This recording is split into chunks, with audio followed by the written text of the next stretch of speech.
KPBS On Demand is supported by Paint Care, offering households and businesses in California more than 800 leftover paint drop-off sites for recycling. Quantities of 100-plus gallons of paint may qualify for a large volume pickup. Learn more at paintcare.org. You are now listening to Meridian Arts. The story you're about to hear is true. It takes place in the wild world of rap and contains mature content that may not be appropriate for all audiences. Like NWA said, parental discretion's advised. Yo, what up, yo? This your man, Fight Diggy Tribe Called Quest Representation, and I'm with my man, Mad Joker. You know how we do. San Diego's finest. One love, y'all. Peace. Right about now. Right about now.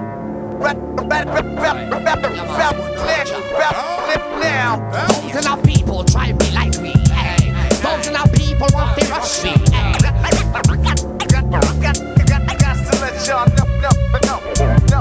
Those in our people try to be like me. Those in our people want to rush me.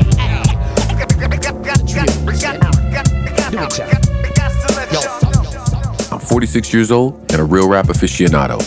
As I'm sure you know, the culture of hip-hop has four major tenets: DJing, breakdancing, graffiti, and rap. I study them all, but I'm really interested in rap. I'm fascinated by all the impact of its writers. I've played my share of shows all over the country, and one thing that allows you is a ton of conversation about the art and history of rap. Me and my cats have closed down many a venue arguing about where my city sits in the world and why. Hip-hop's 50th anniversary yielded a ton of articles and interviews on the subject. Being the black rap nerd that I am, I started to notice certain cities have something about their contribution that makes them unique. San Diego is one of those cities. I tapped in with some of those close friends I've been discussing rap with over the years, and we put together this series to map out the whole thing for you. But here's the deal. This isn't the history of rap. This isn't a complete timeline, but it is what happened. Some details will be left out. When we talk about Gilligan's Island, we don't mention all the other people that went on boats that day. We talk about the professor, Mary Ann, maybe like 5 other people. That's it. Keep that in mind while you're listening. There's tons of people we could mention, but this is about San Diego rap and the incredible way it got where it is today. Are you ready? Then let's go. This is a San Diego story. San Diego story. KPBS On Demand is supported by Paint Care, offering households and businesses in California more than 800 leftover paint drop-off sites for recycling. Quantities of 100-plus gallons of paint may qualify for a large volume pickup. Learn more at paintcare.org. In our previous episode, we said farewell to the 90s as the new millennium ushered in big changes.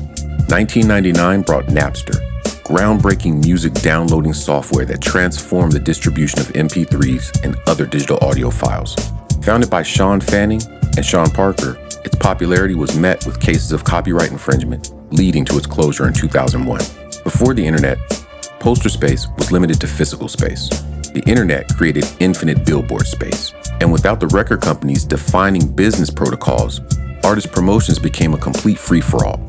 This shift in direction created an opportunity for innovation and exploration. Local publications such as City Beat magazine, known for their annual music demo reviews, emerged as dependable sources for discovering new rap acts. Conversational platforms such as MySpace became a valuable tool for up-and-coming rappers to showcase themselves to potential fans and booking agents.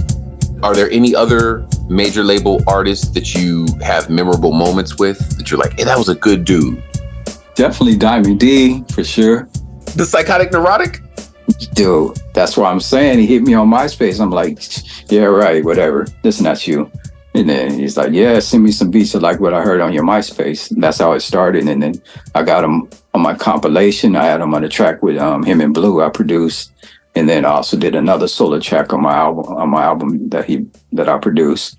And then his new album that just dropped last year, I just produced a track for. Fat Joe's on that album. Everybody saw it's like an honor, you know what I'm saying? Damn. So, yeah. This is Mr. Brady, a highly respected rapper, producer, and engineer deeply rooted in the San Diego backpack movement. His work, released on cassette at the time, was already considered classic in the early 90s. He and rapper Tony the Schizo teamed up to put out a chillingly calm rap track that resonates eerily to this day.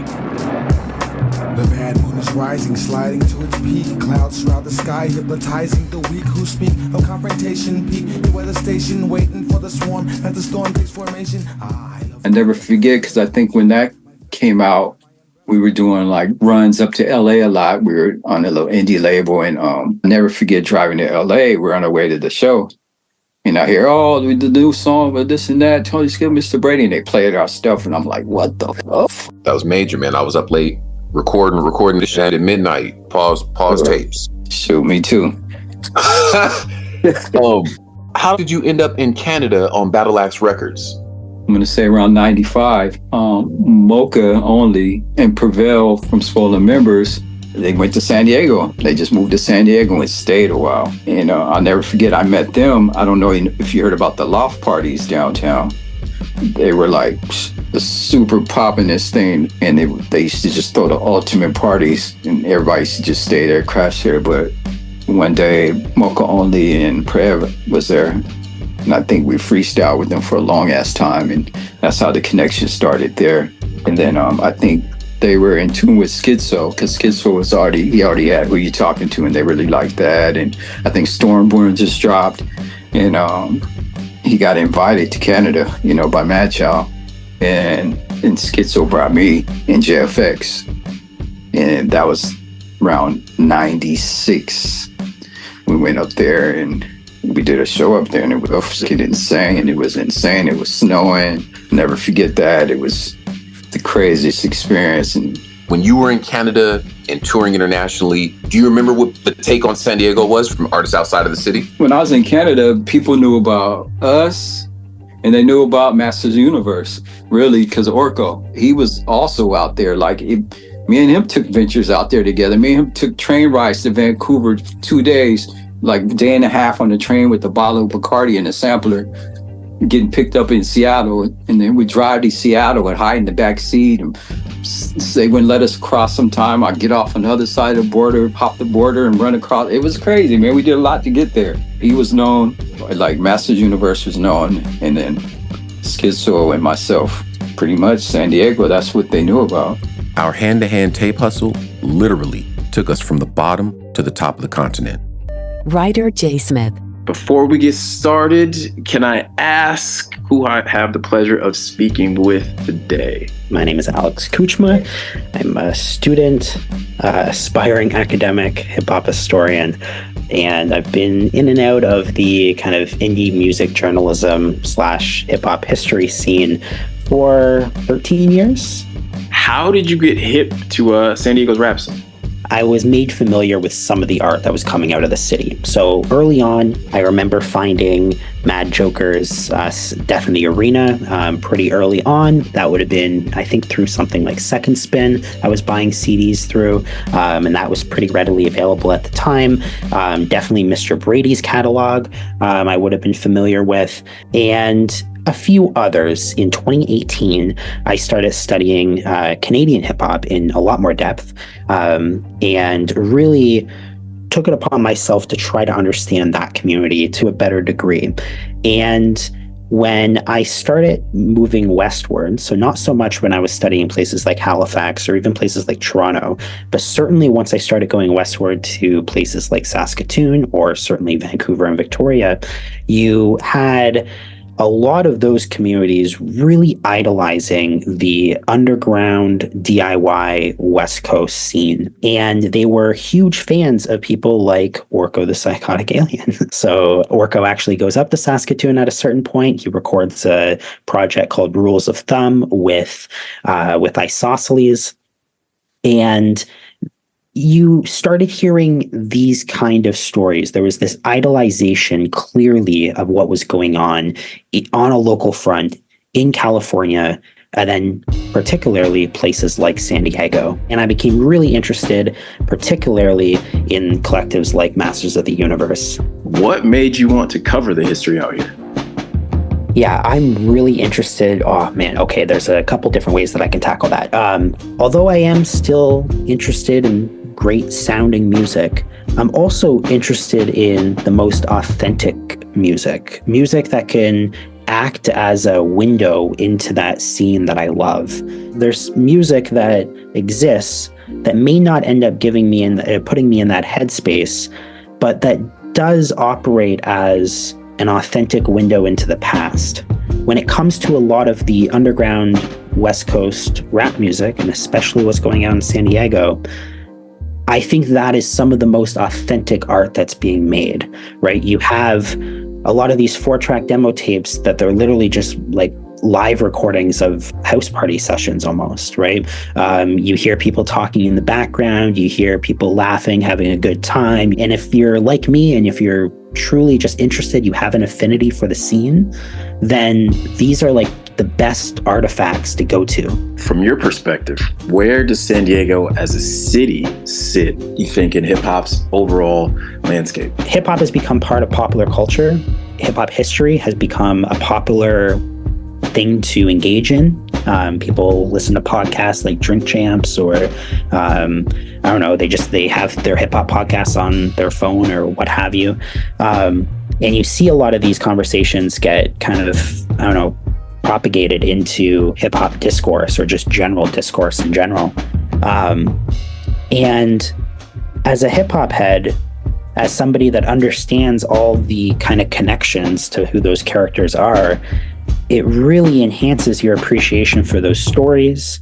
It enhances your appreciation for those characters and what their significance is. If you do a bunch of interviews in San Diego, you're going to have a better understanding and appreciation of Project Blowed in LA. You're going to have a better appreciation for even what New York rap was in some weird esoteric way. Yeah, in San Diego, it made good music, great music, innovative music. The scene was thriving. There was a real hip hop community in San Diego. Not every scene had a community, but San Diego had your hip hop shops. It had hip hop radio. It had big hip hop events that were running through, like the B-Boy Summit. When I mentioned hip hop shops, you guys had Access Hip Hop. Like, if we're really going back to like my first introductions to San Diego rap, having the only two ways of acquiring music in Canada being undergroundhiphop.com and Access Hip Hop, it was San Diego and Boston. Those are the two places I could buy rap music. You guys had every ingredient to make up a really, really dope scene. And not every local community had that. Alex, man, I really, really appreciate this. And I also wanted to say, man, you know, I've checked out the Underground Vault, man, and the work you're doing is it's awesome. The stuff you did, on Masters of the Universe, man, was just, it was dope. I'm a huge fan of your work. So keep at it, please, man. And I thank you for your time, man. Appreciate you. KPBS On Demand is supported by Paint Care, offering households and businesses in California more than 800 leftover paint drop-off sites for recycling. Quantities of 100-plus gallons of paint may qualify for a large volume pickup. Learn more at paintcare.org. Thank you for the opportunity. I appreciate you as well, and I appreciate the kind words. Selling music directly to customers establishes a human connection that still stands unparalleled. In the interview, Alex mentioned Access Music as one of the few locations he could get underground rap in Canada. Access was a popular mom-and-pop record store located in Pacific Beach. It closed in 2016, but its 15-year run showcases the power of the hands-on sales approach. Tell you what, let's take a quick break, and when we return, we can discuss a couple other local names that were moving out of state.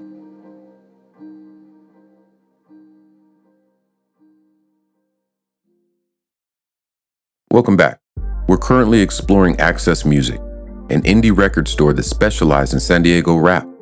They sold hard copies from local favorites such as Big June, Trust One, as well as nationally recognized acts like Mocha Only and Ganja Sufi. And mixtapes continue to play a significant role in our story, particularly in these mom and pop spots like Access Music, where they thrive. In 2000, DJ Fingers released his MVP mixtape, San Diego rappers alongside mainstream names like E40, Crazy Bone.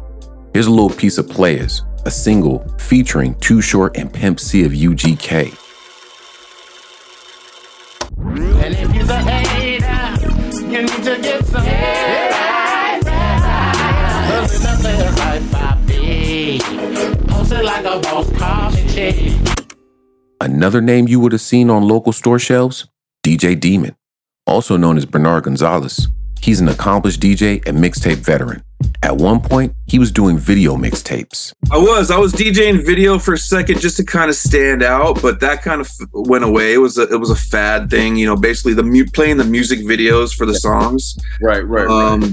It's cool for like 70s, 80s, 90s, 2000s stuff, but now videos nowadays, people aren't doing like a ton of new videos. There are out there, but not a ton. So it's just a different game for that. So that's why I stopped doing the music video stuff. The demand for it just wasn't there as much. What were some of the differences between the 90s as a DJ here in San Diego and the 2000s? As far as music and DJing and be able to do what you can do as a DJ is concerned, back in the 90s there was vinyl. You had to buy your vinyl, obviously, but on the vinyl you had instrumental, a cappella, you had like maybe 3 remixes. You know what I mean? So like there was a lot more, not a lot more. There was just more stuff to kind of make these mixtapes where we could be more creative-ish. You know what I mean? Like for instance, Jay-Z, when he did the Black Album, he came out with an all a cappella album. Like that's a brilliant move. Almost 20 remixes, dope-ass remixes or mixtapes people made from the Jay-Z Black Album. You know what I mean? So that's how important a cappellas and instrumentals were back in the day. That's what we, as DJs, those were our tools to kind of put ish together. We got DJ Demon because he's super official, but also for another reason. The first half of this episode has a lot to do with artists traveling, planting SoCal flags far from here, hand-to-hand hustling their tapes out of state, and Demon knows all about that. The first mixtape I ever made was actually on cassette, and it was called, when I was with AT&T, and I made it with Mike Check, and it was called Another Terrorist Takeover is what it was called. Yeah, we probably couldn't get away with calling it that now, but yeah, it was called Another Terrorist Takeover. It came out of cassette, and we did like 100 of them, something real quick. I think that was in 94. Oh. And then in 95, I came out with my first solo mix CD, which was called Accept the Truth, which was another play off ATT, Accept the Truth. I actually made that mix CD right before I went to Europe with Mad Joker and Cosmo Lexus. Mad Culture. We all took product up there to Europe and played a couple radio things and sold CDs. And yeah, that was my first solo mix CD. One of the names you've heard, but we haven't discussed yet, is Mad Joker. This is the second time he's come up. Mad Joker is akin to Wu-Tang's ODB. Not in a literal sense, but in the way his intense candor is so rare, he seems eccentric. He embodies the ideal artist that we, as artists, aspire to be. Joker fearlessly embraces authenticity, remaining true to himself regardless of the consequences. If we had time, I'd play this entire interview.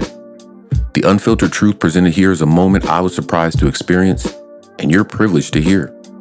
He's the first rapper to ever win a San Diego Music Award, but he'll get to that and everything else. Yes. It's big up to all who forget big up. Bless up to all who forget bless up. My name is Mad Joker. Originally known as Papa Jam in this city, but my name is Mad Joker to all who don't know. And I am very, very glad to be here. So let's just start from the beginning, man. Okay. How did you get started making music? 97, 96, when now we're starting to meet everyone. At KCR. We form culture because Revelation Sound is formed because, like I said, we go into dance halls. It was just the Jamaican Massive and the little underground cast who I'm about to bring up. That's what's forming, right? We're going to dance halls and we used to meet each other at KCR. And I remember one time we all at KCR, all of us, because Taylor Tosh is responsible for putting that together in 96, 97. And I get there and we got a little crew, we mad culture. I got me, Metaphor, you know what I'm saying? Sam, you know what I mean? We had our little fickle, hobgoblins.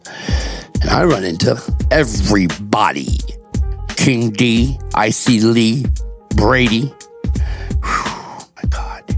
Everybody first generation at that radio station that night. Tony Schizo, I'll go first. What year is this? 96, 97, 95. So like mid 90s? It was mad culture. Boot without a soul. And that's it that I knew of. We had some dude that sounded like Pastaneuse. We had the reggae going. We had a guy that wore glasses and didn't say nothing. That was our producer, man. Knew everything about everything. Everything. Could string us up. Had speaker on top of speaker on top of speaker on top of speaker on top of speaker on top of speaker on top of speaker on top of speaker. And I'm gonna tell all y'all the real, like, only thing that really fucked us all up, and everybody to this day it does, the business. Rocka, my greatest mentor of all this, Rocka Irish Science, he told me one time, you guys are great, but it's more than being great. You have a bunch of artists and you're all good. So what?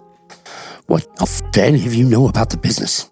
If I gave you a contract right now and pick anyone you just mentioned, Orko, Tony, anyone, and I sat them right down, but they know royalties, but they know splits, but they know... I said, not only that, and just went on just a rant about how he just was so right, man. And he was, bottom line is, we're all artists here, and we didn't have a business here at all. And you know what that means? That means we were all artists here. And I want you all to think about that. You're surrounded by a bunch of artists who are artists too. And that's all. Now give yourself a minute. For years, no secretary, no producers that really knew business, no building to walk in, no suit to see, no lawyer to know, no percentage, no, not knowing anything, publishing, nothing. Hold up. Stop the tape. Listen in close to this and be ready to rewind it. Joker is about to explain why, for all its talent, San Diego rap wasn't completely dominating the mainstream. Listen. How many of you really know anything about the business at all to make a living and pay your bills through music? How many? How many in 1996 and 5 and 4? Please, we had so much ego. We didn't give a fuck about the business. What did we care? We was going to make it one day somehow. We was going to... Wrong. And that's what plagued us to this day. We all had to teach each other, man, significance, man. All right? So you asked me, early 90s, man. I dropped in 98. The Gotham Takeover. And in 99, I dropped this album right here, which I won the best album of the year for hip hop music. And I was up there with, all kinds of, Blink-182 and all them. You say what you... That's the SDMA, right? Yeah. What year's this then? 2000. Let me ask you this. The 90s, right? So the 90s is one way. That's bullets going everywhere. It's a certain era, right? Bullets going everywhere. And then the 2000s come, that's a different era, right? Maturity. The difference between the two eras, man. Real quick. Building skills and then utilizing those skills like Ben Kenobi. I had to learn patois correctly. I had to spit correctly. I had to DJ correctly. I had to rhyme correctly. I had to do my style, find my pattern, find who I was going to be on the mic, like Redman and everybody else. Right. Find what your name is. I'm telling you, it was fire, cutthroat, bullets everywhere. But in the 2000s, everyone refined. They wanted to put it out. Like you were doing earlier. You said for the 90s and 2000s, okay, well, we need to, really break down, 95, 96, and go get King D, and go get Orko, and go get these people, and once, or phone them in or something. I don't want to give too much away, but okay. You know what I'm saying? But that's part of... Okay, I don't know. You know what I mean? Yeah. I'm sorry. You know what I mean? I just, whatever you need from me, you got that. All right, I love you all. You know what I mean? My name is Mad Joker. From Meridian Arts and KPBS, this is episode 7 of Rap Diego, a San Diego story. Our next episode looks into the legacy of women in San Diego rap, including an exclusive interview with rapper turned playwright Mickey Vale. I've always felt like, if there's no door opening for us, or, I think, collectively us, then let's build a door. Let's build a window. Let's build our own house. Rap Diego is a co-production of KPBS and Meridian Arts. Host and co-creator, Parker Edison. Episodes written by J.Smith, Chris Reyes, Don Jegger, and Stephen Flex. Extra special thanks to guest writer Melody Harold. Editing by Platform Collection. Music soundtrack by Monday Adams. Executive producer for KPBS is Lisa Jane Morissette, KPBS Director of Audio Programming and Operations. Technical and operational support provided by KPBS technical producer, sound designer Adrian Villalobos, and KPBS producer Julio Ortiz Franco. This programming is made possible in part by the KPBS Explore Content Fund. Shout out in no particular order to Little CS, Castlevania, Scamless Joe, iRock, Friday, Nagoose, Rusty Ray, Smig Dirty, Dito Brown, and FamMart.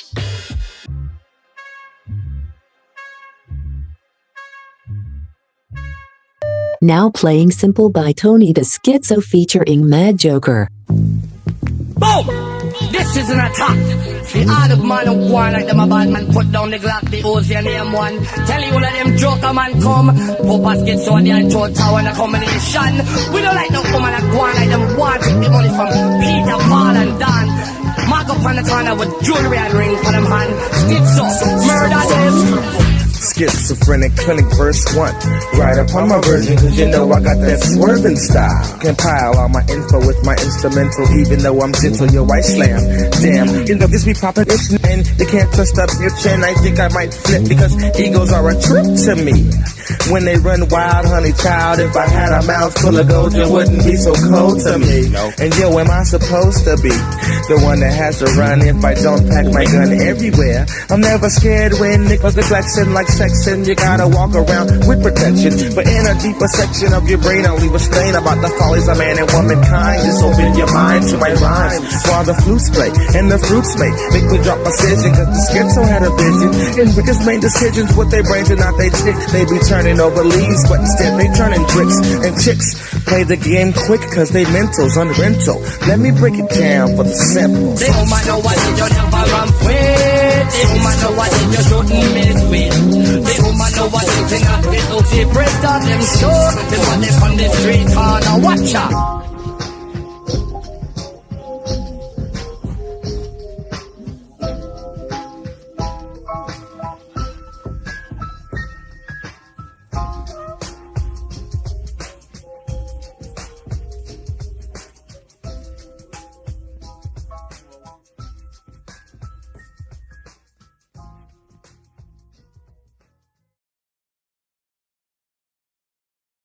KPBS On Demand is supported by Paint Care, offering households and businesses in California more than 800 leftover paint drop-off sites for recycling. Quantities of 100-plus gallons of paint may qualify for a large volume pickup. Learn more at paintcare.org.